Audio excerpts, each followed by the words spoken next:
Après la victoire dans la guerre russo-japonaise de 1905 et la Première Guerre mondiale, le Japon émergea comme une puissance impériale respectée mais insatisfaite. La fierté nationale se heurtait à la frustration de n'avoir pas été traité comme un égal par les puissances occidentales. Le traité de Versailles ne reconnut ni ses ambitions territoriales en Asie, ni sa proposition d'égalité raciale. Cette blessure invisible commença à fermenter au sein de l'armée et de la marine, dont les jeunes officiers considéraient que le Japon était destiné à diriger un nouvel ordre mondial fondé sur la pureté impériale. Tandis que le reste du monde parlait de démocratie et de libéralisme, à Tokyo grandissait la conviction que ces concepts étaient un poison occidental destiné à affaiblir l'esprit japonais. Au cours des années 1920, le gouvernement civil japonais tenta de maintenir une apparence parlementaire. Il existait des partis politiques et des élections, mais le véritable pouvoir résidait dans les casernes. Les militaires possédaient un privilège unique. Ils pouvaient renverser n'importe quel cabinet simplement en refusant d'occuper le poste de ministre de l'armée ou de la marine. Ainsi, ils transformèrent le gouvernement civil en otage. Chaque tentative de réduction des dépenses militaires ou de remise en question de l'expansionnisme était suivie de menaces de démission massive, d'attaques médiatiques ou d'actions clandestines. La crise économique de 1929 frappa le Japon avec brutalité. Les paysans appauvris vendaient leurs filles comme domestiques dans les villes. Les usines fermaient, le riz se faisait rare. Les militaires accusèrent directement les politiciens et les élites financières. Le mot « démocratie » commença à être associé à la faiblesse. En revanche, l'armée se présenta comme l'incarnation du sacrifice, du devoir et de la volonté nationale. La propagande dépeignait les soldats comme les héritiers modernes des samouraïs, gardiens d'une essence spirituelle appelée à purifier la nation. En 1930, le traité naval de Londres limita la taille de la marine japonaise face à celle des États-Unis et du Royaume-Uni. Pour les officiers de la marine, ce fut une humiliation intolérable. L'amiral Kichisaburo Nomura dénonça que l'acceptation du traité équivalait à accepter la vassalité occidentale. Les secteurs radicaux commencèrent à parler ouvertement de la Showa Ishin, la restauration de l'empereur Showa, non pas dans un sens spirituel, mais comme un renversement total de l'État en faveur d'un contrôle militaire direct. Les années 1930 devinrent une succession de coups d'État déguisés, d'assassinats politiques et d'attentats.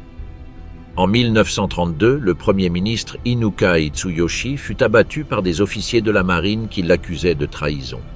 Devant le tribunal, les assassins ne montrèrent aucun remords. Le juge reçut des milliers de lettres de citoyens demandant la clémence. Le fanatisme ne se cachait plus, il était célébré. La même année, des officiers de l'armée en Mandchourie fabriquèrent l'incident de Mukden, une petite explosion sur une voie ferrée qu'ils utilisèrent comme prétexte pour envahir la région chinoise sans l'autorisation du gouvernement. Tokyo fut prise en otage par le fait accompli. La presse célébra les militaires comme des héros, et des millions de Japonais les virent comme les sauveurs de la nation. En 1935, le général Sadao Araki promut la doctrine Kodoha, qui prêchait le retour à un État pur, régi par l'empereur et soutenu par le sacrifice militaire. Elle rejetait la modernité occidentale et prônait une révolution venue d'en haut, destinée à éliminer les politiciens corrompus et les entrepreneurs égoïstes. L'armée impériale se transforma en une secte armée. Chaque officier jurait de mourir pour l'empereur, non comme une figure symbolique, mais comme une divinité vivante. Hirohito était perçu comme l'incarnation de l'esprit national et sa volonté s'exprimait à travers les armes. Le 26 février 1936, des centaines de jeunes officiers marchèrent sur Tokyo et assassinèrent plusieurs dirigeants gouvernementaux. Ils exigeaient une purge nationale et l'instauration d'un gouvernement de guerre. Bien que le coup d'État ait échoué, le message fut brutalement clair. Quiconque s'opposait aux militaires risquait la mort. À partir de ce moment, aucun politicien civil n'osa défier ouvertement l'armée. Le général Hideki Tojo émergea comme une figure d'autorité implacable. Son visage rigide et sa voix métallique devinrent le symbole du nouveau Japon. Un pays où l'obéissance était absolue et où la guerre était un destin inévitable. Entre 1936 et 1937, l'économie fut entièrement militarisée. Les usines commencèrent à produire des armes à grande échelle. Les enfants dans les écoles récitaient des serments de fidélité à l'empereur. Les journaux glorifiaient la mort comme l'acte suprême de patriotisme. La société japonaise tout entière fut transformée en une armée spirituelle prête à tout sacrifier pour un empire éternel. En juillet 1937, un coup de feu tiré sur le pont Marco Polo, près de Pékin, déclencha le chaos. L'armée japonaise exigea une enquête sur la prétendue disparition d'un soldat. Sans attendre de réponse, elle lança une attaque de grande envergure contre les positions chinoises. Le gouvernement civil tenta de négocier, mais sa voix n'avait déjà plus aucun pouvoir. La machine de guerre était en marche, poussée par une idéologie qui ne considérait pas la paix comme une option. Le Japon entrait dans la guerre totale. L'Empire a besoin d'espace, l'invasion de la Chine et la naissance de la barbarie. Le 18 septembre 1931, une petite explosion secoua la voie ferrée près de Mukden, en Mandchourie. Les dégâts furent minimes, mais suffisants pour que les officiers de l'armée du Kwantung accusent des saboteurs chinois et lancent une offensive totale sans l'autorisation du gouvernement de Tokyo. C'était le début d'une opération soigneusement orchestrée, un prétexte pour légitimer l'expansion impériale. En quelques jours, l'armée japonaise occupa les principales villes mandchoues. Les ordres internes révélaient le véritable objectif.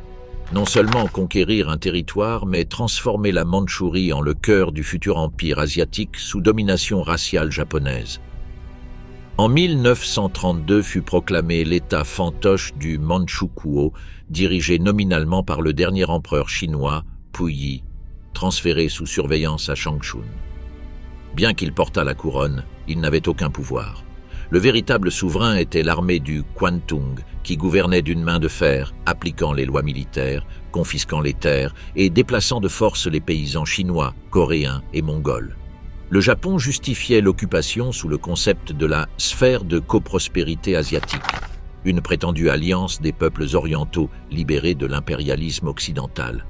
En réalité, la politique appliquée était celle d'une colonisation totale. Un système de castes fut instauré, plaçant les Japonais au sommet racial et reléguant les Chinois au rang inférieur, bons seulement pour le travail forcé. Les premiers massacres eurent lieu dans les villages qui résistèrent à l'occupation. Les troupes japonaises exécutaient les habitants et incendiaient leurs maisons à titre d'exemple. Des zones de sécurité furent établies autour des voies ferrées et des champs pétrolifères. Toute personne trouvée en dehors de ces zones était considérée comme suspecte d'espionnage et exécutée sur le champ. Des milliers d'hommes furent arrêtés et envoyés dans des camps de concentration. L'idéologie impériale affirmait que les Chinois formaient une masse amorphe nécessitant une direction. La guerre n'était pas perçue comme une conquête, mais comme une purification. La Mandchourie devint un terrain d'expérimentation pour une nouvelle forme de domination. Les ressources naturelles furent exploitées à grande échelle, charbon, fer, bois. Des usines militaires et des laboratoires secrets furent installés. C'est là que naquit l'unité 731, commandée par le général Shiro Ishii, autorisée à expérimenter sur des êtres humains sous prétexte de perfectionner la défense biologique de l'Empire. Les prisonniers étaient appelés Maruta, tronc, un mot symbolisant leur condition déshumanisée. Ils étaient infectés par la peste bubonique, exposés à des armes chimiques et vivisectés sans anesthésie. Tout était consigné comme de simples données de laboratoire. En 1933, l'armée impériale lança des campagnes de pacification dans le nord de la Chine. Les ordres étaient clairs, écraser toute forme de résistance avec rapidité et brutalité. Les exécutions publiques devinrent des spectacles. Les soldats japonais s'exerçaient à la décapitation au sabre comme forme d'entraînement spirituel.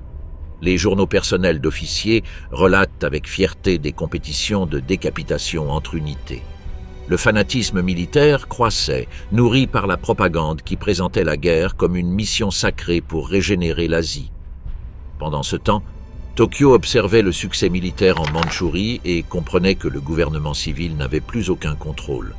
En 1935, le général Tojo Hideki déclara que le Japon avait besoin d'un « espace vital » pour ses 70 millions d'habitants. L'idée n'était pas seulement territoriale, mais spirituelle. L'Empire avait le devoir divin de s'étendre ou de périr. L'idéologie nationale soutenait que l'empereur descendait directement de la déesse Amaterasu et que son mandat était de guider les peuples asiatiques vers la purification sous l'épée japonaise. En 1936, avec la signature du pacte anti-Comintern avec l'Allemagne, le Japon légitima internationalement sa mission expansionniste sous le prétexte de freiner le communisme.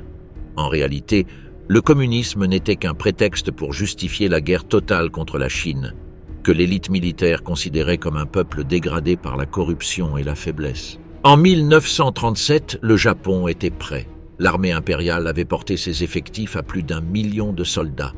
Les usines produisaient des armes à un rythme effréné. Les jeunes étaient instruits dans les écoles à glorifier la mort et à mépriser l'ennemi chinois. Le discours officiel affirmait que la guerre serait brève et que la victoire était garantie par la pureté raciale et spirituelle du soldat japonais. Le 7 juillet de cette année-là, en périphérie de Pékin, une décharge d'artillerie près du pont Marco Polo déclencha le conflit. Le Japon lança une invasion à grande échelle avec une férocité jamais vue auparavant en Asie. Les ordres du haut commandement étaient explicites: capturer, détruire et soumettre. Il n'y aurait aucune distinction entre soldats et civils. Le concept de guerre totale devint une réalité tangible tandis que les villes chinoises tombaient les unes après les autres et que les premières nouvelles d'atrocités bouleversaient le monde sans que personne ne puisse arrêter la machine impériale. Le massacre de Nankin, l'enfer sur terre. Le 13 décembre 1937, l'armée impériale japonaise entra dans Nankin, alors capitale de la République de Chine. La ville, dévastée après des semaines de bombardements et de combats, était pratiquement sans défense. Chiang Kai-shek avait ordonné la retraite des troupes régulières, laissant une garnison minimale et des centaines de milliers de civils piégés. La population cherchait refuge dans des zones désignées comme sûres par des observateurs occidentaux, mais l'armée japonaise ne reconnut aucune distinction entre combattants et habitants des armées. La chute de Nankin ne fut pas simplement une victoire militaire, ce fut le début d'une orgie de destruction planifiée. Les ordres du haut commandement japonais étaient ambigus et dangereux. On exhortait à éliminer tout ennemi restant et à rétablir l'ordre par tous les moyens nécessaires. En pratique, cela fut interprété comme une licence absolue pour tuer. Les troupes, endurcies par des années d'endoctrinement les amenant à considérer le Chinois comme un être sous-humain, commencèrent à exécuter massivement les prisonniers de guerre. Les soldats chinois qui avaient retiré leur uniforme pour se fondre parmi la population civile furent arrêtés, alignés le long du fleuve Yangtze et mitraillés sans procès. Sur la colline de Mufu, des milliers d'hommes furent forcés de creuser leur propre tombe avant d'être enterrés vivants ou incinérés. Les rues de Nankin se transformèrent en un théâtre de chasse à l'homme. Les soldats japonais parcouraient les quartiers à la recherche du moindre prétexte pour tuer. Les exécutions étaient publiques, réalisées au fusil, à la baïonnette ou au sabre. Des compétitions internes entre unités encourageaient le meurtre comme preuve de bravoure. Les autorités militaires n'intervinrent pas. Le meurtre devint une routine quotidienne. En seulement 6 semaines, la population fut réduite à une masse sans défense, soumise à un vide total d'autorité civile. Les femmes furent la cible la plus systématique de la terreur. Jeunes, âgés ou enfants, aucune n'était épargnée. Le viol devint une arme de guerre. Des troupes entières parcourèrent les refuges à la recherche de femmes. Beaucoup furent enlevés, emmenés dans des bâtiments abandonnés et violés à répétition jusqu'à la mort. Celles qui survivaient étaient exécutées pour éliminer les preuves. Les victimes cherchant refuge dans des bâtiments étrangers étaient arrachées de force. La notion de dignité humaine fut abolie. L'objectif était l'humiliation absolue, une démonstration de supériorité raciale exercée par la violence sexuelle de masse. Simultanément, le pillage systématique commença. Les maisons furent vidées, les temples incendiés, les hôpitaux attaqués et les médecins tués pour avoir tenté de protéger les civils. Les infrastructures furent délibérément détruites. La ville fut réduite à des ruines fumantes. Le fleuve commença à se remplir de cadavres s'accumulant par milliers. L'odeur pestilentielle imprégnait chaque rue. Nankin cessa d'être une ville, elle devint une fosse à ciel ouvert. Les tentatives de résistance civile furent étouffées par davantage de violence. Les hommes qui tentaient de protéger leur famille étaient exécutés sur le champ. Toute forme de protestation ou de supplication était punie de mutilation et de torture. Les unités japonaises pratiquaient des expériences improvisées. Elles testaient des grenades sur des corps vivants, utilisaient des prisonniers pour s'exercer à la baïonnette et au tir à bout portant. Les victimes étaient dépouillées de leur nom et de leur humanité. Le meurtre devint un mécanisme de contrôle et de discipline interne entre les soldats eux-mêmes, qui considérèrent la brutalité comme une démonstration de loyauté envers l'empereur. Le nombre exact de morts n'a jamais pu être établi avec précision en raison de l'ampleur du désastre. Les estimations contemporaines indiquent qu'entre 200 000 et 300 000 civils et prisonniers furent tués en l'espace de 6 semaines. Des dizaines de milliers de femmes furent violées et mutilées. Des familles entières furent exterminées. Des quartiers entiers disparurent de la carte. À la fin de janvier 1938, la ville était vidée de toute vie. Les forces japonaises commencèrent à établir des administrations militaires pour exploiter les ressources et utiliser la population restante comme main-d'œuvre forcée. Nankin devint un symbole mondial de l'horreur. Cependant, pour le haut commandement japonais, ce ne fut pas une exception, mais une étape nécessaire dans la construction de l'Empire. La brutalité de Nankin ne freina pas la marche militaire, elle la consolida comme stratégie fondamentale de la domination impériale japonaise en Asie, tandis que de nouvelles villes chinoises commençaient à subir le même sort. Le code Bushido est la mort comme vertu. Le Bushido, l'ancien code du guerrier samouraï, était né des siècles plus tôt comme une voie personnelle d'honneur, d'autodiscipline et de loyauté envers le seigneur féodal. C'était un code fondé sur la discipline morale et le perfectionnement de l'esprit. Cependant, au XXe siècle, l'Empire japonais transforma ce code en une doctrine d'État. Le militarisme réinterpréta chacun de ces principes afin de forger un nouveau type de soldat. Un être pour qui la mort n'était ni un risque ni un devoir, mais une forme de consécration. La vie individuelle perdit toute valeur. Ce qui importait désormais, c'était la mission glorieuse de l'Empire et la fidélité absolue à l'empereur. Depuis le début du XXe siècle, le gouvernement japonais lança une réforme éducative qui imprégna les écoles de valeurs militaires. Les enfants apprenaient à lire avec des textes exaltant l'obéissance aveugle. Ils récitaient quotidiennement des serments de loyauté envers l'empereur Hirohito, considéré comme le descendant direct de la déesse solaire Amaterasu. Le shintoïsme fut déclaré religion d'État, non pas comme pratique spirituelle, mais comme système de contrôle émotionnel. On enseignait que le territoire japonais était sacré, que chaque Japonais faisait partie d'un corps mystique relié à l'empereur, et que mourir pour lui était l'acte le plus noble qu'un être humain pouvait accomplir. Le Bushido traditionnel affirmait que le samouraï devait être prêt à mourir. L'État impérial transforma cette préparation en désir de mort. La reddition fut redéfinie comme un acte de lâcheté absolue. Celui qui se rendait à l'ennemi déshonorait non seulement lui-même, mais aussi ses ancêtres et tout le Japon. En 1932, le ministère de l'Éducation publia le manuel Shinmin no Michi, c'est-à-dire la voix des sujets, où il était affirmé que le japonais ne possédait pas de droits individuels, mais des devoirs éternels envers la nation impériale. Le sujet doit consacrer sa vie à l'empereur, déclarait le texte. L'idée moderne de citoyenneté disparut. Elle fut remplacée par la notion de sacrifice. La propagation de cette idéologie coïncida avec l'expansion militaire en Asie. Les soldats qui marchèrent vers la Chine étaient instruits non seulement au combat, mais aussi dans un endoctrinement psychologique, répétant sans cesse que l'ennemi était inférieur, que la compassion affaiblissait l'esprit et que la cruauté était nécessaire pour purifier l'âme du guerrier. Les manuels militaires établis en 1937 interdisaient explicitement de se rendre ou de faire preuve de pitié. Il y était stipulé que le soldat japonais devait combattre jusqu'à ce que son corps soit détruit. S'il était encerclé sans possibilité de victoire, il devait se donner la mort ou lancer une dernière charge suicidaire. Le seppuku, autrefois un acte rituel réservé aux samouraïs de haut rang, devint un devoir pour tout soldat incapable de poursuivre le combat. À mesure que l'armée avançait en Chine, cette idéologie se transforma en arme de contrôle.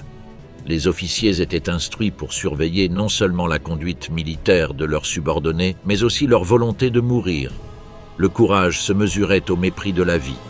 Beaucoup de soldats apprirent à considérer la mort comme une forme de transformation spirituelle. Dans les camps, on répétait des cérémonies où l'on adressait des prières à l'empereur. On organisait des lectures de textes exaltant des batailles historiques où le sacrifice avait conduit à la victoire. Le passé et l'avenir se fondaient en une vision absolue. Le Japon était destiné à dominer l'Asie parce que son peuple était prêt à mourir en masse plutôt que d'accepter la défaite. Sur le front, Le Bushido réinterprété devint un élément tactique. Les charges Banzai, attaques frontales massives contre les positions ennemies, étaient utilisées pour briser le moral chinois. Peu importait le nombre de morts. L'objectif était d'inspirer la terreur, de montrer que les soldats japonais ne craignaient pas la mort. Les unités qui résistaient jusqu'au dernier homme étaient glorifiées dans la presse. Les familles des morts recevaient des décorations comme si leur fils avait accédé à une forme supérieure d'existence. L'exaltation du sacrifice individuel devint un pilier de la propagande. La doctrine s'approfondit encore lorsque les Japonais commencèrent à affronter non seulement des armées, mais des populations entières. Le Bushido militarisé enseignait que la domination de l'Asie était une mission sacrée confiée par les dieux. L'ennemi n'était pas seulement militaire, il était spirituel, culturel et racial. Le détruire signifiait dégager la voie pour la renaissance d'un nouvel ordre impérial. Chaque victoire, chaque massacre, était présenté comme une étape vers l'éveil d'une grande Asie dirigée par le soleil levant. En 1938, alors que la guerre en Chine s'intensifiait, l'État japonais promulgua des lois imposant la conscription universelle. Chaque jeune japonais devait servir l'empereur avec son corps et son esprit. L'entraînement militaire incluait non seulement des techniques de combat, mais aussi des simulations de mort rituelles, où les soldats répétaient le moment final d'abandon absolu. Les cérémonies précédant les batailles rappelaient aux combattants que leur vie ne leur appartenait pas. Ils étaient des instruments sacrés de l'Empire. Le Bushido cessa d'être une tradition. Il devint un système idéologique total, annulant toute volonté individuelle. Il était le cœur de la machine de guerre japonaise. Et il ne tarderait pas à se transformer en stratégie décisive tandis que l'Empire avançait vers le Pacifique, où mourir allait cesser d'être une conséquence de la guerre pour devenir, délibérément, sa principale arme. Les camps de prisonniers et le mépris pour la vie humaine. Le 9 avril 1942, après des mois de résistance désespérée sur la péninsule de Bataan, aux Philippines, 75 000 soldats américains et philippins se rendirent aux forces de l'armée impériale japonaise. Épuisés, affamés et malades, ils s'attendaient à recevoir le traitement prévu par les conventions internationales de la guerre. Au lieu de cela, ils furent forcés d'entreprendre une marche de plus de 100 km sous un soleil accablant, sans eau ni nourriture. Tout soldat qui s'arrêtait était exécuté sur le champ. Les prisonniers furent frappés à coups de crosse de fusil, poignardés à la baïonnette ou décapités au sabre. Certains furent enterrés vivants au bord de la route. Cette marche, connue sous le nom de marche de la mort de Bataan, devint le symbole du mépris absolu du Japon pour la vie de l'ennemi qui se rendait. Ce mépris ne résultait pas du chaos ni d'excès isolés. Il était la conséquence directe de la doctrine inculquée par la caste militaire japonaise. Selon la réinterprétation impériale du Bushido, se rendre signifiait perdre l'honneur. Un soldat qui déposait les armes renonçait à son humanité. Dans cette perspective, les prisonniers n'étaient plus des combattants, mais des êtres dégradés, indignes de compassion ou de droit. Le soldat japonais, conditionné depuis l'école à mépriser la faiblesse, voyait dans l'ennemi capturé un objet à utiliser jusqu'à l'épuisement et à jeter ensuite par la mort. Les prisonniers de Bataan furent entassés dans des camps improvisés, sans soins médicaux ni nourriture suffisante. Les maladies se propagèrent rapidement. La faim devint une arme délibérée. Les gardes japonais se moquaient des prisonniers en leur offrant de l'eau contaminée ou en leur jetant du riz mélangé à des asticots. La mort lente faisait partie du châtiment. Ceux qui tentaient de s'évader étaient torturés publiquement. Ce schéma se répéta dans tous les territoires occupés. Le prisonnier n'était pas un ennemi neutralisé, mais un être qu'il fallait briser moralement et physiquement. En Birmanie et au Siam, des dizaines de milliers de prisonniers alliés furent envoyés construire la voie ferrée connue sous le nom de chemin de fer de la mort. Sous une jungle infestée de malaria, contraints de travailler plus de 18 heures par jour, ils recevaient moins d'une ration de riz quotidienne. Les coups étaient constants. Les maladies intestinales, le choléra et la dysenterie décimaient les prisonniers, à qui l'on refusait toute assistance médicale. Les Japonais considéraient que la souffrance purifiait l'esprit. Mais cette souffrance n'était pas imposée aux leurs, elle l'était aux ennemis vaincus, vus comme des instruments jetables du destin impérial. En Chine, les camps de prisonniers étaient le prolongement d'un système d'occupation brutale. Les soldats chinois capturés étaient utilisés comme main-d'œuvre esclave ou exécutés en masse lorsqu'ils ne servaient plus. Le meurtre de prisonniers avait une utilité pratique, économiser la nourriture, éviter les rébellions possibles ou servir d'exercice spirituel aux soldats japonais qui pratiquaient des techniques de décapitation dans le cadre de leur entraînement. La mort était un élément de discipline interne. Le mépris pour la vie humaine s'étendit également à la population civile. En Mandchourie, en Corée, aux Philippines, en Indochine et dans les îles du Pacifique, des millions d'hommes et de femmes furent transformés en travailleurs forcés pour la machine de guerre japonaise. On estime que plus de 10 millions de civils asiatiques furent soumis à des travaux forcés dans des conditions extrêmes. Les femmes, surtout coréennes et chinoises, furent enlevées et réduites en esclavage sexuel dans les bordels militaires connus sous le nom de femmes de réconfort. L'armée japonaise justifiait ce système comme nécessaire pour maintenir le moral des troupes, mais son application impliquait des viols systématiques, l'esclavage physique et la destruction de communautés entières. Dans les camps de prisonniers d'Australie, des Pays-Bas, de Grande-Bretagne et des États-Unis, les captifs étaient utilisés comme boucliers humains, comme main-d'œuvre dans les mines, les plantations ou les usines d'armement. Les ordres de Tokyo étaient clairs. La priorité n'était pas de les garder en vie, mais d'extraire d'eux le maximum d'utilité avant leur mort. La souffrance, la faim, la maladie et la violence étaient des instruments de contrôle et, en même temps, des expressions du fanatisme impérial. Au milieu de la guerre, le traitement brutal des prisonniers ne relevait plus seulement de l'idéologie, mais aussi du désespoir stratégique. Le Japon, bloqué et privé de ressources suffisantes, voyait dans les prisonniers de guerre une source de travail essentielle. Mais même cette utilité restait conditionnée par le principe selon lequel ils ne devaient jamais être traités avec dignité. La mort n'était pas un échec logistique, mais une certitude planifiée. Sur chaque front, dans chaque île, dans chaque camp, la logique était la même. Celui qui se rendait perdait le droit d'exister. Ce principe, né d'un code d'honneur manipulé par la propagande et transformé en dogme d'État, prépara le terrain pour une nouvelle étape de l'horreur, où la science et la médecine seraient mises au service de la destruction systématique du corps humain dans des laboratoires spécialisés. L'unité 731, la science convertie en horreur. En 1932, le médecin général Shiro Ishii, un homme d'une intelligence brillante et d'une ambition sans limite, présenta au haut commandement japonais une idée qui fascina les stratèges impériaux. Créer une unité scientifique capable de développer des armes biologiques garantissant la suprématie du Japon en Asie. Ishii soutenait que la guerre moderne devait se livrer autant avec des bactéries et des virus qu'avec des balles et des bombes. Sa vision combinait science et fanatisme, détruire l'ennemi de l'intérieur, affaiblir son corps et son environnement, sans que l'armée japonaise ait à dépenser un seul projectile. Le plan fut approuvé, c'est ainsi que naquit l'unité 731. La base principale fut établie à Pingfang, près de Harbin, sur le territoire occupé de Mandchourie. À première vue, le complexe ressemblait à une installation médicale, un ensemble de bâtiments entourés de murs de béton et de fils barbelés. À l'intérieur, cependant, fonctionnait une structure d'extermination scientifique. On y concevait et exécutait des expériences sur des prisonniers vivants, principalement chinois, coréens, mongols, russes, philippins et quelques alliés occidentaux capturés. Les prisonniers étaient appelés maruta, troncs. Le nom symbolisait leur condition d'objets jetables. Aucun n'en sortait vivant.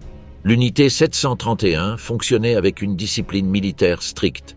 Médecins, microbiologistes, chimistes et officiers travaillaient dans des sections spécialisées. Certains étudiaient les maladies infectieuses, d'autres la résistance humaine au froid, à la pression ou à la déshydratation. Dans une des ailes, on gardait des cages contenant des milliers de rats et de puces infectés par la peste bubonique, le choléra et l'anthrax. Les laboratoires produisaient des bactéries à échelle industrielle. On estimait qu'ils pouvaient générer plus de 300 kg d'agents pathogènes par semaine, suffisant pour exterminer des villes entières. Les expériences étaient menées selon une méthodologie systématique. Les prisonniers étaient délibérément infectés avec différentes souches de virus ou de bactéries. On leur refusait tout traitement et on observait leur dégradation minute par minute. D'autres étaient exposés à des températures glaciales afin d'étudier la congélation des tissus. Les médecins plongeaient leurs membres dans la glace jusqu'à ce que la peau devienne blanche et rigide, puis les réchauffaient avec de l'eau chaude pour examiner la nécrose. Parfois, ils amputèrent les membres et les recousaient à d'autres parties du corps pour analyser la réaction des vaisseaux sanguins. Aucune procédure n'était réalisée sous anesthésie. Ishii affirmait que la douleur faisait partie intégrante de l'expérience car elle modifiait les réactions biologiques. On pratiquait des vivisections sur des sujets conscients. Les médecins ouvraient l'abdomen des prisonniers pour observer les organes infectés ou ouvraient le thorax pour étudier le fonctionnement du cœur en agonie. À des femmes enceintes, on inoculait des virus pour étudier les effets sur le fœtus. Les nouveau-nés étaient disséqués peu après la naissance. Dans une autre section, on testait des grenades, des lance-flammes et des armes chimiques directement sur des groupes de prisonniers attachés. Les chambres de pression et les fours expérimentaux permettaient d'observer comment le corps humain réagissait à des conditions extrêmes d'altitude ou de chaleur. La précision scientifique transformait la torture en routine administrative. L'unité 731 n'était pas un secret marginal. Elle faisait partie intégrante de l'effort de guerre officiel de l'Empire. Son budget provenait du ministère de l'Armée et ses découvertes étaient partagées avec des universités et des centres médicaux militaires. Ishii était considéré comme un héros au sein du système. Son rang et son pouvoir lui conféraient une immunité totale. Les rapports envoyés à Tokyo étaient présentés comme des avancées pour la défense biologique nationale. En réalité, il s'agissait de projets offensifs. À partir de 1939, des tests sur le terrain furent menés à la frontière entre la Chine et la Mongolie. Des avions japonais larguèrent des bombes en céramique remplies de puces infectées par la peste bubonique sur des villages chinois. En quelques jours, des épidémies incontrôlables se propagèrent, tuant des milliers de civils. Pendant la guerre, les opérations biologiques s'étendirent à plus de 10 provinces chinoises. Sur les rives du fleuve Changde, les soldats japonais empoisonnèrent des puits avec du choléra et du typhus. Les résultats étaient méticuleusement consignés. Nombre de morts, temps d'incubation, vitesse de contagion. Pour l'état-major, ces données représentaient une forme de progrès scientifique. La maladie était devenue une arme. En parallèle, l'unité 731 commença à former des unités complémentaires. L'unité 100 consacrée aux expériences vétérinaires et à la transmission de maladies entre animaux, et l'unité 1644 axée sur la recherche bactériologique avancée. Ensemble, ces laboratoires constituaient un réseau qui transforma la Mandchourie en le plus grand centre de guerre biologique du monde. Des centaines de jeunes médecins y étaient envoyés pour se spécialiser, beaucoup convaincus de servir une cause patriotique. La morale scientifique fut remplacée par l'obéissance militaire. Personne ne posait de questions, personne ne refusait. En 1942, lorsque la guerre du Pacifique commença à tourner en défaveur du Japon, les expériences s'intensifièrent. Ishii ordonna de tester de nouvelles bombes bactériologiques conçues pour être larguées depuis une grande altitude sans détruire les agents pathogènes. Des mécanismes de dispersion furent développés pour libérer des insectes infectés au-dessus de zones densément peuplées. L'objectif était de semer la panique, de saturer les hôpitaux et de détruire la résistance civile. Le nombre exact de victimes ne fut jamais connu, mais on estime que plus de 400 000 civils chinois moururent de maladies directement causées par les opérations de l'unité 731. En 1945, alors que les forces soviétiques avançaient vers la Mandchourie, Ishii reçut l'ordre d'évacuer et d'éliminer toute preuve. Les prisonniers furent exécutés un par un. Les laboratoires furent incendiés, les principaux documents détruits, les bâtiments dynamités. Les cages contenant des animaux infectés furent ouvertes à l'air libre, propageant de nouvelles maladies dans la région. Ishii réunit son personnel et leur ordonna de prêter serment de silence éternel sur les activités menées. Puis il disparut dans le chaos de l'effondrement impérial. Le complexe de Pingfang fut réduit à des ruines, couvertes par la fumée des incendies et les corps non identifiés. Dans les jours qui suivirent, les soldats japonais fuirent vers le sud, emportant avec eux des caisses scellées contenant les derniers registres des expériences humaines. La science de l'Empire avait atteint son point culminant de déshumanisation. Et tandis que les troupes japonaises abandonnaient la Mandchourie, La guerre continuait de s'étendre à l'ensemble du continent asiatique. L'Empire en expansion, le rêve de la sphère de coprospérité asiatique. Le 7 décembre 1941, tandis que les avions japonais attaquaient Pearl Harbor, d'autres forces impériales se déployaient simultanément sur Hong Kong, les Philippines, la Malaisie britannique, les Indes orientales néerlandaises et Guam. L'offensive n'était pas une réaction improvisée, mais le début conscient de la construction d'un ordre mondial dirigé par le Japon. Tokyo la présenta comme une mission historique, libérer l'Asie du colonialisme occidental et restaurer sa dignité. Le nom officiel du projet fut la sphère de coprospérité de la Grande Asie orientale. Dans la propagande, on montrait le soleil levant illuminant un continent uni sous le leadership bienveillant de l'empereur Hirohito. Dans la réalité, cette sphère devint un réseau d'occupation féroce. Aux Philippines, l'armée impériale avança rapidement. Les villes de Manille, Davao et Cebu tombèrent l'une après l'autre. La propagande japonaise proclama la fin de la domination américaine et promit l'indépendance du pays. Cependant, les Philippins furent soumis au travail forcé et le riz ainsi que d'autres denrées furent confisqués pour nourrir l'armée japonaise. La population civile commença à mourir de faim. Des milliers de paysans furent exécutés pour avoir refusé de livrer leurs récoltes. Le discours de libération s'évanouissait dans les tranchées et les camps de travail. En Malaisie britannique, l'avancée japonaise s'accompagna d'une campagne de terreur. L'armée impériale appliqua la doctrine de l'extermination sélective. Quiconque pouvait être considéré comme hostile à la domination japonaise était fusillé. La chute de Singapour, bastion britannique en Asie, fut présentée comme le triomphe spirituel de l'Asie sur l'Europe. Plus de 80 000 soldats alliés furent faits prisonniers. La ville fut rebaptisée Shonanto ou Lumière du Sud, symbole du nouvel ordre. Les autorités japonaises confisquèrent les banques, les industries et les plantations d'EVA. Le contrôle économique était total, la promesse de prospérité se transforma en exploitation. Dans les Indes orientales néerlandaises, dont le sous-sol était riche en pétrole, l'armée impériale agit avec une précision stratégique. Le Japon avait besoin de carburant pour soutenir son expansion et voyait dans ces îles le cœur énergétique du nouvel empire.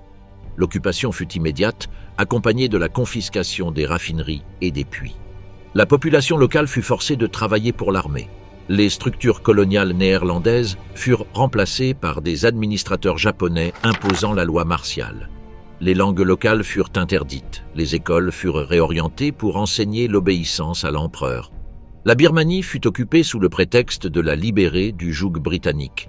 Un gouvernement fantoche fut établi, dirigé par des nationalistes birmanes, mais le pouvoir réel resta entre les mains de l'armée impériale.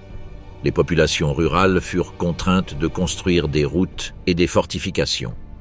Le chemin de fer de la mort commença à prendre forme, utilisant des prisonniers de guerre et des civils birmanes. Les villageois qui refusaient de travailler étaient exécutés. Les récoltes étaient confisquées pour nourrir les troupes japonaises. La population commença à mourir de faim en masse. En Indochine française, le Japon conserva nominalement le gouvernement colonial de Vichy, mais contrôlait chaque aspect stratégique. Des bases furent établies pour lancer des attaques vers le sud-est asiatique. Le riz vietnamien fut réquisitionné systématiquement, provoquant des famines qui firent plus d'1 million de morts. Les fermes furent contraintes de produire pour l'armée. La répression fut immédiate. Tout acte de résistance était écrasé par des fusillades et l'incendie de villages entiers. Tandis que l'Empire s'étendait, la propagande japonaise insistait sur l'idée d'une communauté asiatique unie. On organisait des cérémonies où des leaders locaux prêtaient serment de loyauté à l'empereur. Mais la vie quotidienne révélait la véritable nature de l'Empire, travail forcé, esclavage sexuel, confiscation des ressources naturelles et exécution des opposants. Des bordels militaires furent créés dans chaque territoire occupé, approvisionnés par des femmes coréennes, chinoises, philippines et indonésiennes, enlevées par l'armée. Ces femmes étaient appelées de réconfort, bien que leur existence représentât l'une des plus vastes réseaux d'esclavage sexuel de l'histoire moderne. L'Empire japonais atteignit son extension maximale au milieu de 1942. Des steppes de Mandchourie aux forêts tropicales de Nouvelle-Guinée, des milliers de kilomètres étaient sous contrôle japonais. On hissait des drapeaux au soleil levant sur les ports, aérodromes, palais coloniaux et villages reculés. La carte semblait confirmer la vision impériale. un Japon invincible guidant l'Asie vers une nouvelle ère. Mais cette sphère n'était pas de coprospérité, mais de soumission. Les villes occupées souffraient de famine délibérée. Les ressources naturelles étaient expédiées au Japon pour nourrir sa machine de guerre. Le peuple, à qui l'on avait promis la liberté, se retrouva sous une domination encore plus implacable que la domination européenne. Pourtant, Tokyo célébrait chaque conquête comme la preuve de son destin manifeste.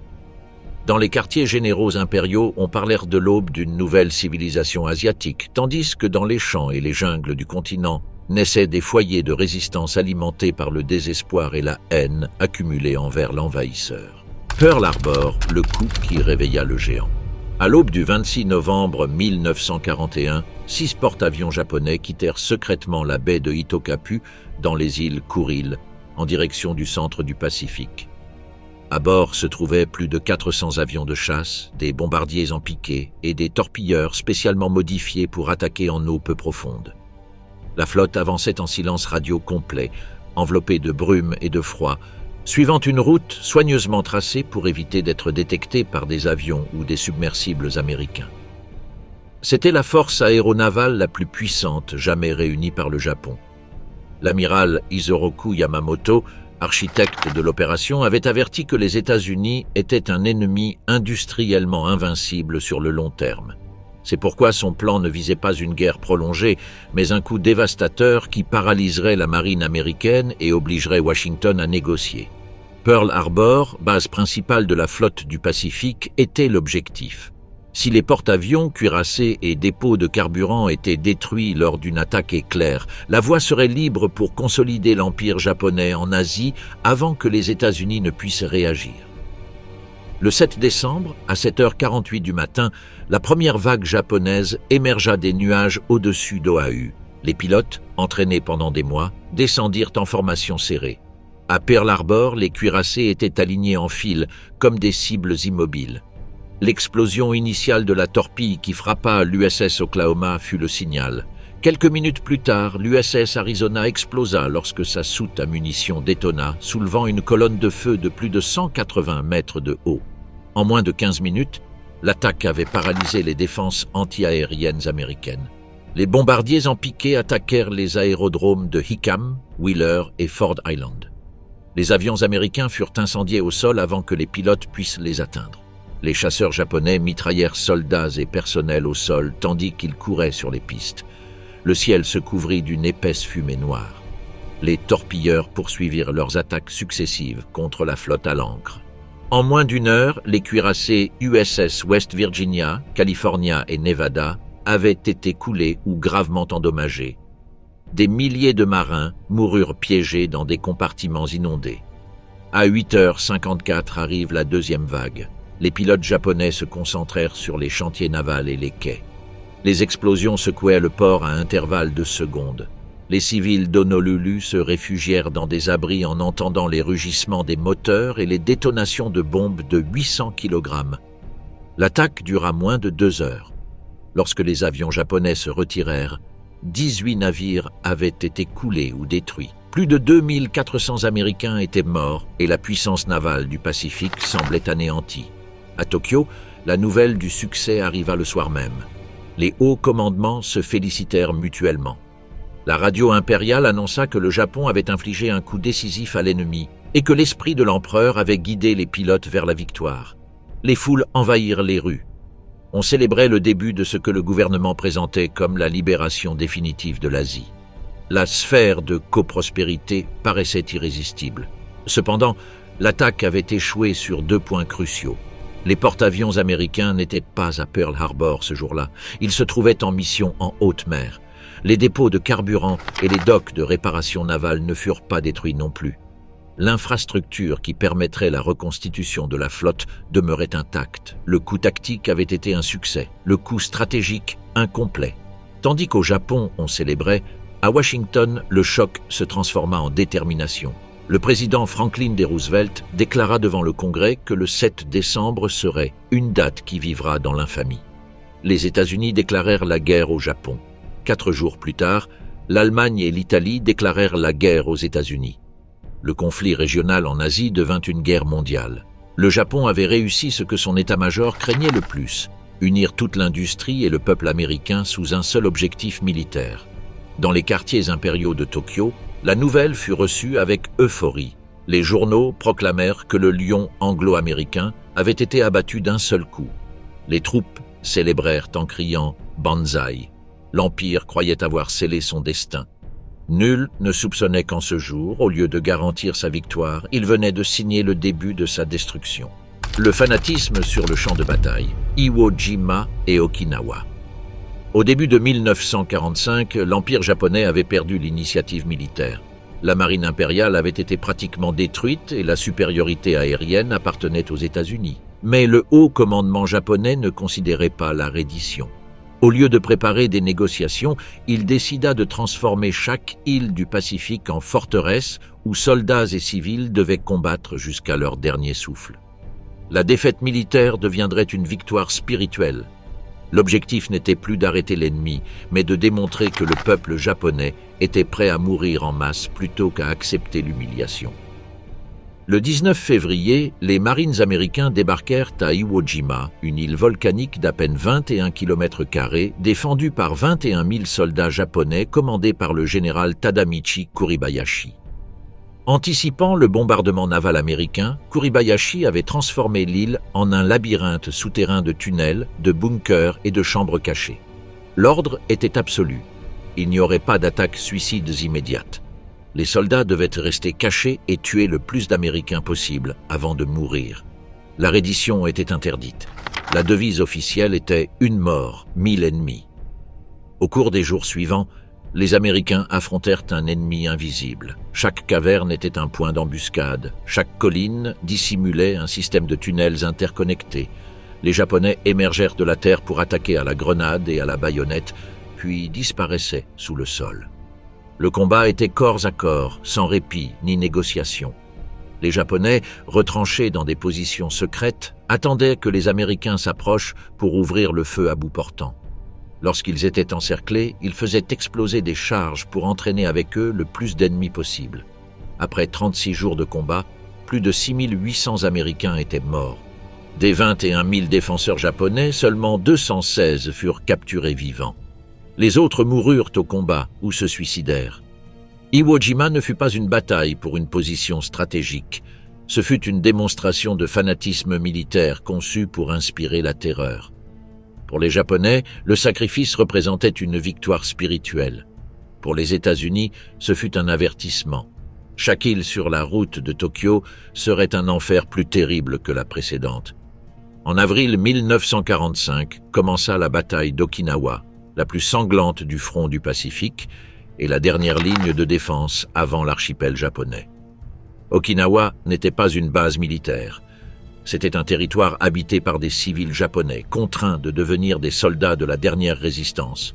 L'armée impériale distribua des lances en bambou aux vieillards, aux femmes et aux adolescents. Des unités d'étudiants furent formées et jurèrent de combattre jusqu'à la mort. La propagande répétait que les Américains ne prenèrent pas de prisonniers et qu'ils violaient et torturaient sans pitié. L'objectif était d'instiller la panique pour transformer toute la population en combattants. L'île fut fortifiée par un système défensif en plusieurs niveaux. Les troupes japonaises s'abritèrent dans des grottes naturelles et des tunnels. Contrairement aux batailles précédentes, l'ennemi n'était pas seulement en position militaire, mais parmi la population. Des femmes furent entraînées à dissimuler des grenades dans leurs vêtements et à se jeter sur les soldats américains. Des enfants de 14 ans furent envoyés attaquer des chars avec des charges explosives improvisées. Les civils qui tentèrent de se rendre étaient exécutés par les propres soldats japonais. La reddition était considérée comme une trahison. Pendant les 82 jours de combat, l'île devint un terrain d'extermination. Les bombardements américains anéantirent des villages entiers. Les troupes japonaises résistèrent jusqu'au dernier bunker. Dans les collines de Shuri et Kunishi, des milliers de soldats menèrent des charges suicides pendant la nuit. Quand ils n'avaient plus de munitions, ils attaquaient à la baïonnette ou utilisaient leur propre corps comme bouclier explosif. La mort était la tactique, la souffrance, la stratégie.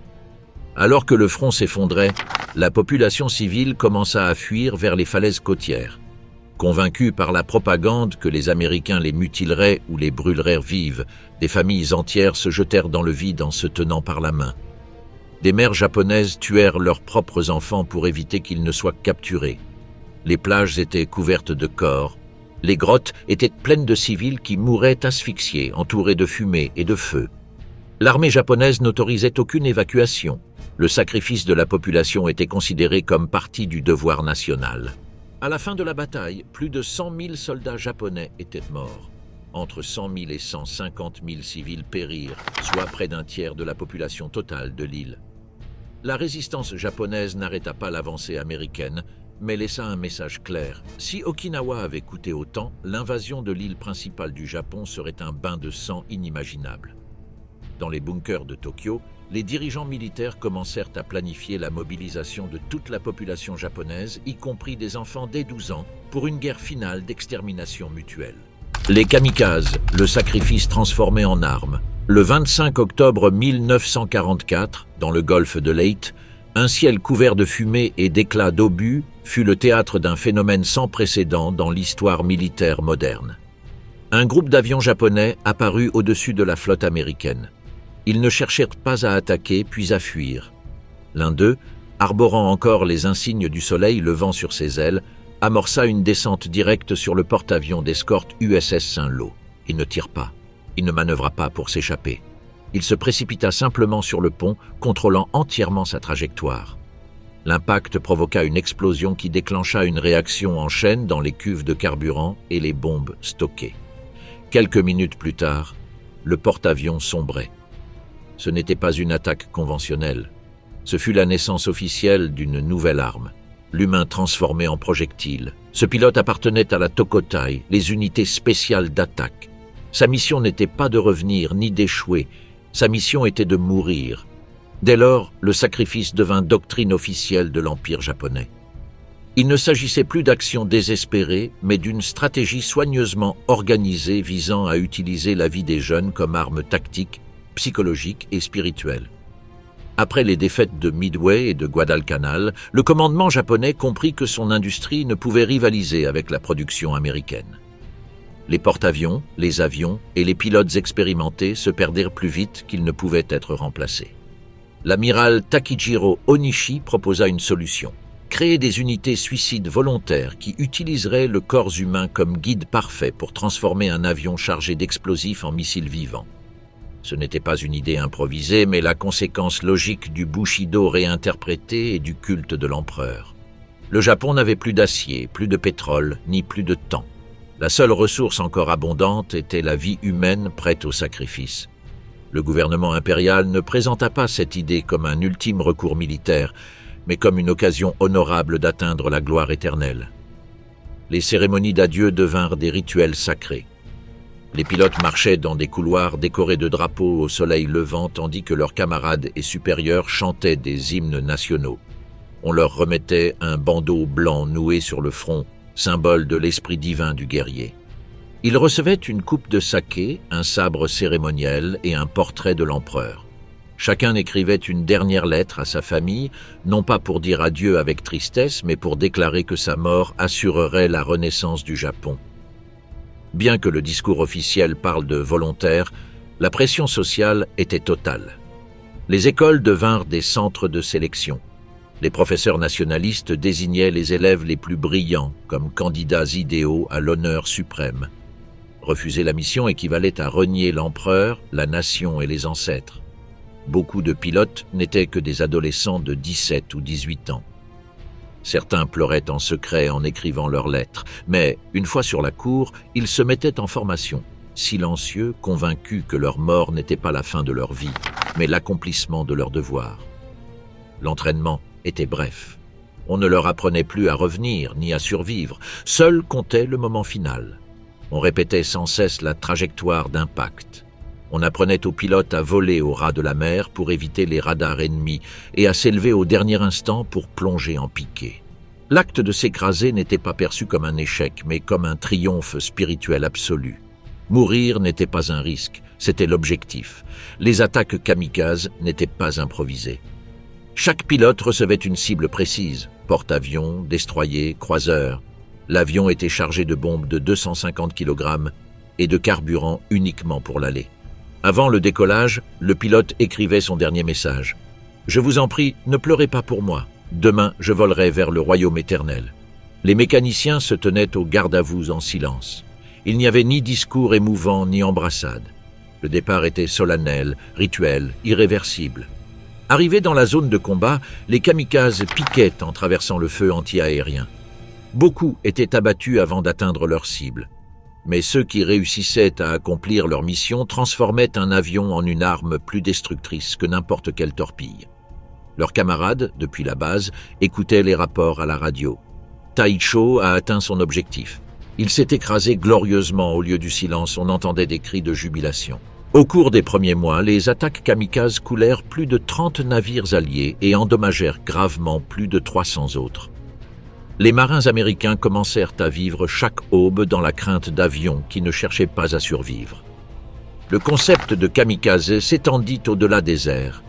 On construisit des vedettes suicides appelées Shinyo, conçues pour se jeter contre les navires avec des charges explosives. On créa de petits sous-marins appelés kaiten, pilotés par un seul homme destiné à s'écraser contre la coque ennemie. On entraîna même des plongeurs suicides, les Fukuryu, équipés de charges destinées à exploser sous les navires envahisseurs lors de la future invasion du Japon. Le sacrifice devint une doctrine nationale. Les médias diffusaient des images de mères japonaises remettant leurs fils à l'armée avec une expression solennelle, déclarant que leur mort serait la fierté de la famille.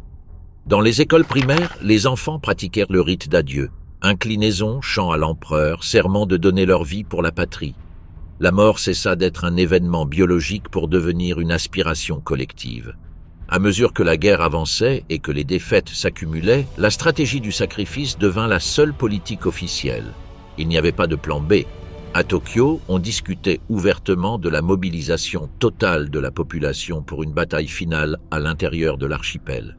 Chaque homme, femme et enfant devait être prêt à mourir. L'état-major calculait que plus de 20 millions de Japonais se sacrifieraient pour stopper l'invasion américaine. Ce n'était pas un chiffre rhétorique, c'était un plan détaillé, approuvé et transmis aux autorités locales. La répression interne, censure, contrôle total et endoctrinement. À partir des années 1930, le Japon se transforma progressivement en un État totalitaire dans lequel toutes les sphères de la vie publique et privée furent subordonnées à la machine militaire et à la figure de l'empereur. Ce processus ne résulta pas d'un coup d'État unique, mais d'une série de réformes légales, administratives et culturelles visant à démanteler la démocratie parlementaire, éliminer la dissidence et modeler l'esprit de la population pour la guerre totale. Le point de départ fut la loi de préservation de la paix de 1925, promulguée pour supprimer toute idée menaçant le kokutai, c'est-à-dire l'essence nationale fondée sur la souveraineté de l'empereur.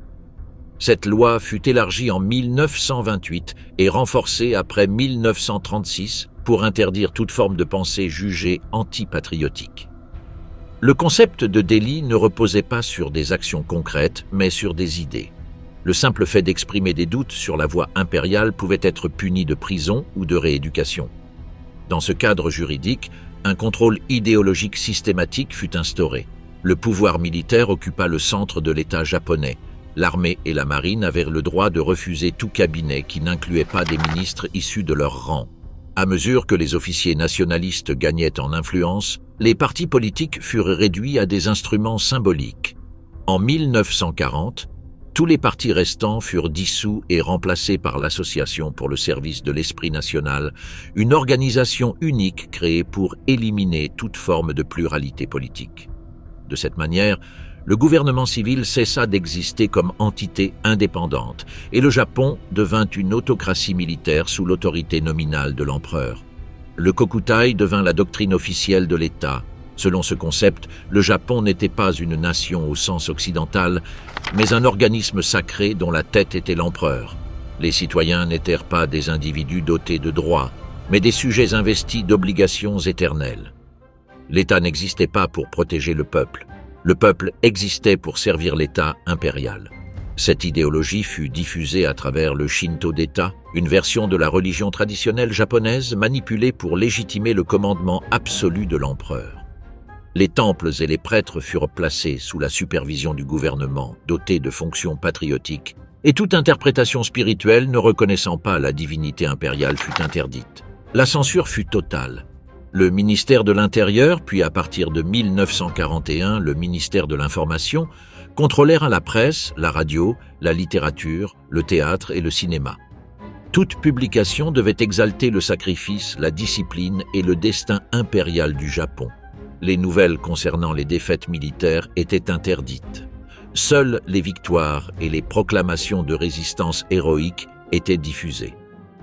Les journaux devinrent des organes de propagande. La radio impériale annonçait quotidiennement des messages officiels, des hymnes patriotiques et des discours appelant à détruire l'ennemi étranger. La culture fut reformulée pour servir l'effort de guerre, remplaçant la créativité artistique par une propagande uniforme et exaltée. L'éducation fut militarisée dès les niveaux les plus élémentaires. En 1937 fut promulgué le rescrit du nouveau système éducatif qui obligeait toutes les écoles à enseigner la loyauté absolue envers l'empereur et l'obéissance à l'État. Les manuels scolaires furent réécrits pour présenter l'histoire japonaise comme un récit continu de destinée divine. La pensée critique fut éliminée et l'idée selon laquelle la mort au combat représentait la forme la plus élevée d'existence fut promue. En 1941, l'enseignement fut complètement réorganisé pour préparer la jeunesse à la mobilisation militaire. Les cours incluaient une instruction martiale, des manœuvres de combat et des exercices de défense nationale. Les étudiants les plus âgés furent directement incorporés dans les usines ou les unités d'entraînement militaire. Le contrôle social devint omniprésent. Des associations de voisinage appelées Tonarigumi furent organisées pour surveiller la conduite des résidents, promouvoir les activités nationalistes et dénoncer les attitudes jugées antipatriotiques. Ces organisations rendirent compte directement au Kempeitai, la police militaire, et à la Toko, la police spéciale de la pensée. Les réunions étaient obligatoires et servaient à diffuser la propagande officielle et à s'assurer que chaque foyer participait activement à l'effort de guerre. Il n'existait aucun espace pour la neutralité. La passivité était considérée comme une opposition. Le Kempeitai devint l'instrument principal de la répression. Bien qu'il fût officiellement une police militaire, il exerçait en pratique un contrôle sur les civils et avait l'autorité d'arrêter, d'interroger et de punir sans intervention judiciaire. Il utilisait des méthodes de choc psychologique, d'isolement et de violence pour supprimer toute forme de dissidence. Il n'était pas nécessaire de commettre un acte concret. Penser de manière incorrecte suffisait pour être arrêté. La surveillance s'intensifia à partir de 1943, lorsque le gouvernement craignit que l'usure de la guerre ne fragilise le moral public.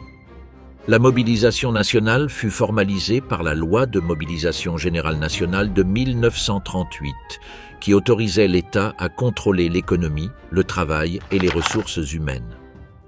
Cette loi permit de recruter des civils pour travailler dans les usines militaires, construire des fortifications et participer à la défense nationale. L'État prit le contrôle des salaires, de l'alimentation, des transports et de la production.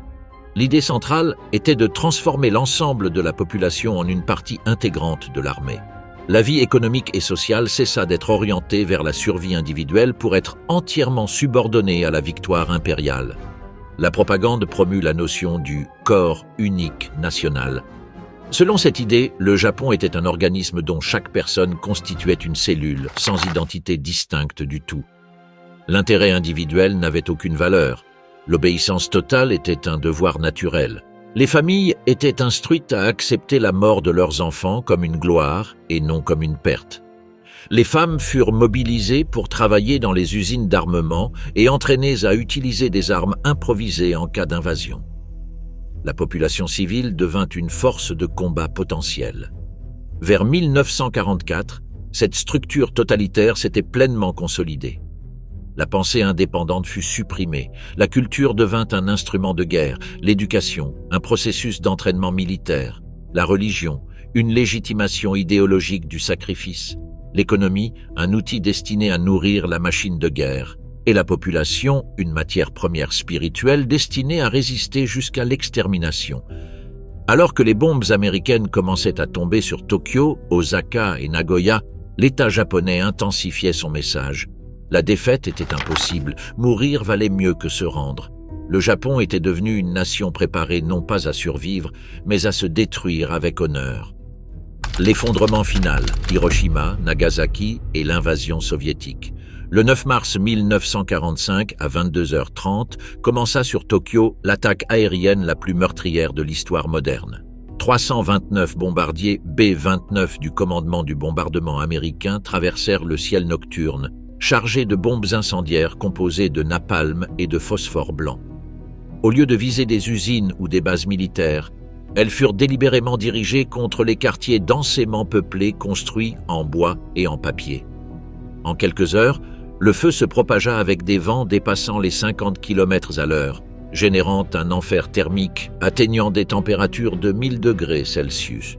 Les victimes ne mouraient pas sous l'impact, mais par asphyxie et combustion. En une seule nuit, plus de 100 000 civils perdirent la vie et 1 million furent sans abri. Tokyo fut réduite à une mer de cendres. Cette attaque, connue sous le nom d'opération Meeting House, fut le prélude à une destruction systématique qui se reproduisit dans plus de 60 villes japonaises au cours des mois suivants. Les bombardements incendiaires n'avaient pas pour but de conquérir des territoires ni de détruire des armées. Ils visaient à briser la structure urbaine et le moral de la population. Osaka, Nagoya, Kobe, Yokohama et des dizaines de centres industriels furent attaqués de manière similaire. Les estimations du US Strategic Bombing Survey calculent qu'entre mars et juillet 1945, plus de 500 000 civils japonais périrent sous cette campagne. Le gouvernement impérial, cependant, continuait d'exiger une résistance absolue. Les autorités déclaraient que les morts devenaient des gardiens spirituels de l'Empire. L'usage du mot « défaite » fut interdit dans la presse. Les écoles continuaient d'enseigner aux enfants comment affronter une invasion américaine avec des lances de bambou. Alors que les cieux japonais brûlaient, le front continental s'effondrait tout aussi rapidement. En Mandchourie, l'armée du Kwantung, considérée pendant des années comme la force la plus prestigieuse de l'Empire, était affaiblie par le détournement de troupes vers le Pacifique. Le 8 août 1945, l'Union soviétique déclara la guerre au Japon et lança l'opération Tempête d'août. Plus d'1,5 million de soldats de l'armée rouge avancèrent contre les positions japonaises en Mandchourie, en Corée et dans le nord de la Chine. En à peine une semaine, l'armée japonaise fut écrasée. Les défenses s'effondrèrent sans possibilité de réorganisation. Les unités japonaises furent encerclées et anéanties par des tactiques de guerre mécanisées dépassant toute capacité de riposte. Des dizaines de milliers de soldats japonais furent capturés. Les lignes de communication furent détruites.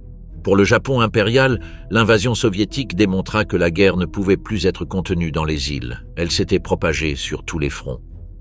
3 jours avant l'attaque soviétique, le 6 août 1945, à 8h15 du matin, le bombardier américain Enola Gay largua sur Hiroshima un engin connu sous le nom de « Little Boy », la première bombe atomique utilisée contre une population civile. Elle explosa à environ 600 mètres au-dessus du centre de la ville avec une puissance équivalente à 15 000 tonnes de TNT. La température au point d'impact atteignit environ 4000 degrés Celsius. En un instant, plus de 70 000 personnes périrent. Les bâtiments, les ponts et les temples furent vaporisés. Un nuage en forme de champignon s'éleva à plus de 12 km. Des 76 000 bâtiments de la ville, 70% furent détruits. De nombreux survivants moururent dans les jours suivants de brûlures, de maladies radioactives et du manque de soins médicaux. Les communications furent interrompues. Le gouvernement japonais ne diffusa aucune information claire sur l'attaque, la qualifiant de « nouveau type de bombe » sans admettre sa véritable nature. Le 7 août, le Conseil suprême pour la direction de la guerre se réunit à Tokyo. Certains membres affirmèrent que la nation devait continuer à se battre, arguant qu'une seule attaque ne suffisait pas à déterminer l'issue de la guerre. La doctrine du sacrifice restait en vigueur. L'empereur n'intervint pas. Pendant que l'élite politique débattait, Hiroshima brûlait sous une pluie noire de radiation et de cendres. Le 9 août, l'Union soviétique lança l'invasion de l'île de Sakhaline et l'offensive contre la Corée. Ce même jour, à 11h02 du matin, le bombardier B-29 Boxcar largua la bombe Fat Man sur Nagasaki. L'explosion eut une puissance équivalente à 21 000 tonnes de TNT. Le relief montagneux réduisit le rayon de destruction, mais la dévastation fut immédiate. Entre 40 000 et 75 000 personnes moururent sur le coup. Les ondes de choc détruisirent usines, écoles, hôpitaux et quartiers résidentiels. La ville de Nagasaki, l'un des centres industriels de l'Empire, fut réduite en ruines.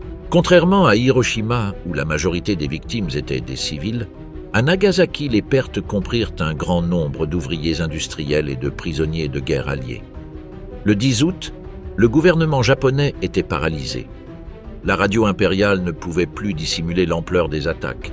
Le ministère de l'Intérieur annonça qu'à la suite des bombardements incendiaires et atomiques, plus de 25% des habitations urbaines du pays avaient été détruites. La production industrielle était tombée à moins de 30% de sa capacité de 1941. L'effondrement logistique était total. Il n'y avait plus de carburant, plus de transport, ni de lignes d'approvisionnement. Les réserves alimentaires étaient épuisées. Des millions de civils étaient déplacés. Les forces armées manquaient de munitions et d'avions. Malgré tout, certains secteurs du haut commandement insistaient pour poursuivre la guerre selon une stratégie d'usure, espérant infliger suffisamment de pertes aux États-Unis pour négocier des conditions plus favorables.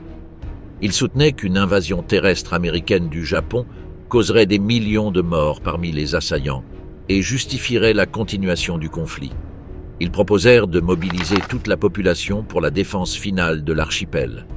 Cette position comptait encore des partisans au sein de l'état-major de l'armée. Le 12 août, l'empereur Hirohito fut personnellement informé de la situation militaire. Il reçut des rapports précis. L'armée rouge était aux portes de la Mandchourie et de la Corée. Les bombes atomiques avaient détruit des villes entières. La marine impériale était incapable d'affronter la flotte américaine. L'économie nationale était en état terminal. Les communications chiffrées interceptées par les États-Unis indiquaient que le Japon tentait de solliciter une médiation soviétique pour négocier une paix conditionnelle. L'invasion soviétique démontra que cette stratégie avait échoué. Le 13 août, des avions américains larguèrent des tracts sur Tokyo, avertissant que si le Japon ne se rendait pas, d'autres bombes atomiques seraient utilisées. Le haut commandement ignorait combien de bombes les États-Unis possédaient encore. L'incertitude accroissait la peur d'une destruction totale du pays. Cependant, les partisans de la guerre insistaient sur le fait que la reddition signifierait l'anéantissement spirituel de l'Empire. Dans la nuit du 14 août eut lieu la dernière réunion du Conseil suprême pour la direction de la guerre, également connu sous le nom des 6 grands. Jusqu'à ce moment, 4 des 6 membres votaient pour la poursuite du conflit. L'empereur Hirohito intervint personnellement, déclarant que la souffrance du peuple ne pouvait se prolonger. Il ne parle ni de défaite ni de culpabilité. Il ordonna d'accepter les termes de la déclaration de Potsdam. Cette même nuit, tandis que l'annonce radiophonique était en préparation, un groupe d'officiers de l'armée tenta un coup d'État pour empêcher la reddition. Ils prirent le contrôle du palais impérial, bloquèrent les accès et cherchèrent à détruire l'enregistrement du discours. Ils croyaient que la guerre devait se poursuivre jusqu'à la mort du dernier Japonais. Ils ne parvinrent pas à trouver l'enregistrement qui avait été caché. Le coup échoua à l'aube.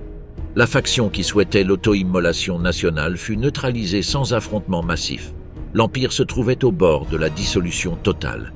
Tokyo, ravagé par les flammes, attendait en silence l'annonce qui mettrait fin à la folie. Les villes n'avaient plus d'électricité. La population, affamée, regardait le ciel avec la crainte d'une 3e attaque nucléaire. Hiroshima et Nagasaki brûlaient encore parmi les ruines radioactives. En Mandchourie, les restes de l'armée du Kwantung se rendaient face à l'avance soviétique. Le 15 août 1945, le Japon existait encore officiellement comme empire, mais son territoire était détruit, son armée anéantie, sa population au bord de l'effondrement, et son mythe impérial brisé par la puissance absolue du feu, les procès de Tokyo et le silence de l'empereur. À midi, le 15 août 1945, des millions de Japonais se réunirent autour de radios dans des villes en ruine et des villages ruraux. Pour la première fois de l'histoire, ils allaient entendre la voix de leur empereur. La transmission commença par un message confus, prononcé dans un japonais archaïque que la majorité de la population ne comprenait pas entièrement. Hirohito ne prononça pas le mot « reddition ». Il déclara que la guerre n'avait pas évolué en faveur du Japon, qu'un ennemi cruel avait utilisé une bombe d'un pouvoir incalculable et que poursuivre le combat conduirait à l'anéantissement total du peuple. Il demande à ses sujets de supporter l'insupportable. Par ces mots, l'Empire qui s'était proclamé éternel reconnaissait sa défaite. La réaction fut silencieuse. Il n'y eut ni célébration publique, ni explosion de joie. Le Japon n'avait pas été conquis selon les termes d'une guerre traditionnelle. Il avait été brisé par le poids de la destruction absolue. Les villes brûlaient. L'économie avait disparu. Plus de 2 millions de soldats étaient morts ou portés disparus. Et des millions de civils avaient perdu leur foyer. On ne célébrait pas la paix, on constatait l'effondrement final.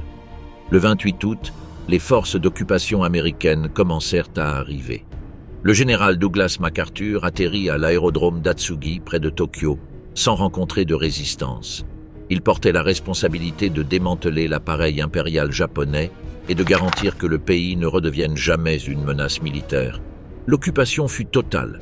Les forces armées furent dissoutes. Les usines d'armement furent fermées. Les lois militaires abolies. L'État japonais cessa d'exister en tant que puissance souveraine. Pour la première fois de son histoire, le Japon était administré par une force étrangère. Le 11 septembre, MacArthur émit l'ordre général numéro 1, ordonnant à tous les commandants japonais de capituler formellement. Des milliers d'officiers remirent leurs sabres. Les divisions encore présentes en Chine et dans le Pacifique déposèrent les armes. La marine impériale fut démantelée. Les bases militaires furent occupées. Le système de contrôle social basé sur le Tonarigumi fut dissous. L'occupation alliée inaugurait un processus sans précédent. Juger les dirigeants d'une nation vaincue non seulement pour crimes de guerre traditionnels, mais aussi pour crimes contre l'humanité et pour avoir planifié une guerre d'agression. Le tribunal militaire international pour l'Extrême-Orient, connu sous le nom de procès de Tokyo, fut officiellement établi le 19 janvier 1946. Il était composé de juges provenant de 11 pays alliés, dont les États-Unis, l'Union soviétique, la Chine, le Royaume-Uni, l'Australie, l'Inde et d'autres. Contrairement au procès de Nuremberg, qui jugèrent des dirigeants nazis capturés, les procès de Tokyo devaient affronter une décision politique cruciale, déterminer si l'empereur Hirohito devait être considéré comme un dirigeant responsable ou comme un symbole intouchable. Les États-Unis décidèrent de ne pas poursuivre l'empereur. MacArthur considérait que maintenir Hirohito sur le trône faciliterait la stabilité de l'occupation et éviterait une possible insurrection nationaliste. Une narration officielle fut construite, présentant l'empereur comme une figure purement cérémonielle, manipulée par des militaires radicaux. Tous les documents et témoignages impliquant directement Hirohito dans les décisions de guerre furent classifiés ou écartés. Le tribunal ne demanda pas son témoignage. 28 hauts responsables civils et militaires furent accusés de crimes contre la paix, de crimes de guerre et de crimes contre l'humanité. Parmi eux se trouvait le général Hideki Tojo, ancien Premier ministre, le général Seishiro Itagaki, le maréchal Shunroku Hata, le diplomate et ancien Premier ministre Koki Hirota, ainsi que le général Kenji Doihara, responsable de l'invasion de la Mandchourie par l'espionnage et les provocations secrètes. Des responsables politiques et financiers de l'Empire furent également jugés. L'accusation principale affirmait que le Japon avait déclenché une guerre d'agression calculée pour dominer l'Asie par l'extermination systématique de peuples et de nations. Le tribunal examina des preuves relatives à des massacres comme celui de Nankin, où furent présentées des photographies, des films et des registres impériaux illustrant l'ampleur des crimes. Les atrocités commises par l'unité 731 furent documentées, incluant des vivisections, des guerres bactériologiques et des expérimentations humaines. Des preuves furent présentées concernant la marche de la mort de Bataan, les mauvais traitements infligés aux prisonniers de guerre alliés et l'utilisation d'esclaves sexuelles coréennes, chinoises et philippines dans les soi-disant bordels militaires. Des documents officiels révélèrent que ces pratiques n'étaient pas des actes isolés, mais des politiques délibérées de l'État japonais. Tojo assuma une grande partie de la responsabilité. Durant son témoignage, il déclara que l'empereur n'exerçait aucun contrôle direct sur les décisions du gouvernement et qu'il agissait de sa propre initiative. Ces déclarations furent acceptées par le tribunal comme preuve suffisante pour exonérer l'empereur de toute culpabilité. Cependant, des documents internes de l'état-major prouvaient que Hirohito avait participé à des réunions clés où furent décidées l'invasion de la Chine, la guerre contre les États-Unis et l'usage d'armes bactériologiques. Ces registres ne furent pas admis comme preuve. Le procès se prolongea pendant plus de 2 ans. En novembre 1948, les sentences furent prononcées. 7 accusés furent condamnés à mort par pendaison, dont Hideki Tojo et Itagaki. 16 furent condamnés à la réclusion à perpétuité, d'autres reçurent des peines moindres. Le tribunal ne jugea pas tous les responsables. De nombreux officiers de rang intermédiaire, membres de l'appareil bureaucratique et scientifique impliqués dans les crimes médicaux ne furent jamais poursuivis. L'un des chapitres les plus secrets des procès fut le sort réservé aux membres de l'unité 731. Les États-Unis décidèrent d'accorder l'immunité à Shiro Ishii et à ses collaborateurs en échange de leurs recherches sur la guerre biologique. Les données obtenues à partir d'expériences mortelles sur des êtres humains furent transférées au programme américain d'armes bactériologiques. Aucun des médecins de l'unité 731 ne fut condamné à Tokyo. La majorité retourna à la vie civile et occupa des postes dans les universités, les hôpitaux et les ministères du Japon d'après-guerre. L'empereur Hirohito resta sur le trône. En 1946, il fut contraint de publier la Déclaration d'humanité, par laquelle il renonçait symboliquement à sa nature divine. Il affirme que son autorité ne provenait pas d'une lignée céleste, mais du consentement du peuple. Cette déclaration fut présentée comme la fin du mythe impérial de la divinité. Mais Hirohito n'assuma aucune responsabilité personnelle dans la guerre. Sa figure fut préservée comme symbole de continuité nationale, tandis qu'une nouvelle constitution, rédigée sous supervision américaine, établissait la renonciation perpétuelle du Japon à l'usage de la guerre comme moyen de souveraineté. Entre 1946 et 1951, le Japon fut reconstruit sous un système démocratique imposé. Des élections libres furent instaurées, la liberté de la presse fut garantie et les organisations militaristes furent dissoutes. L'économie fut réorganisée afin de devenir une puissance industrielle tournée vers la production civile. Cependant, le souvenir de la guerre fut délibérément façonné. On construisit l'idée que le peuple japonais avait été victime d'une élite militaire fanatique. La responsabilité individuelle fut remplacée par un récit de souffrance collective. Les procès de Tokyo marquèrent la fin officielle de l'ère impériale. Ils ne jugèrent pas l'institution de l'empereur, mais ses serviteurs. Ils ne condamnèrent pas non plus l'idéologie du Kokutai, mais son application militariste. Les exécutions eurent lieu en décembre 1948. Hideki Tojo, avant de mourir, déclara qu'il acceptait sa sentence afin que l'empereur puisse vivre. Ces paroles fermèrent le cercle idéologique de l'État impérial. Même dans la mort, la loyauté envers l'empereur demeurait intacte. Pour le peuple japonais, le silence de l'empereur devint le symbole du changement d'époque. Hirohito continua de régner pendant plusieurs décennies, assistant à la renaissance économique du pays sous la protection américaine. Il ne reparla jamais publiquement de la guerre. Il n'y eut aucune reconnaissance officielle de culpabilité de la part de la figure centrale de l'État. Le Japon était passé du fanatisme absolu à la reddition totale, sans révolution interne. La nation qui avait endoctriné des millions de personnes à mourir pour l'empereur acceptait désormais de vivre sous son silence.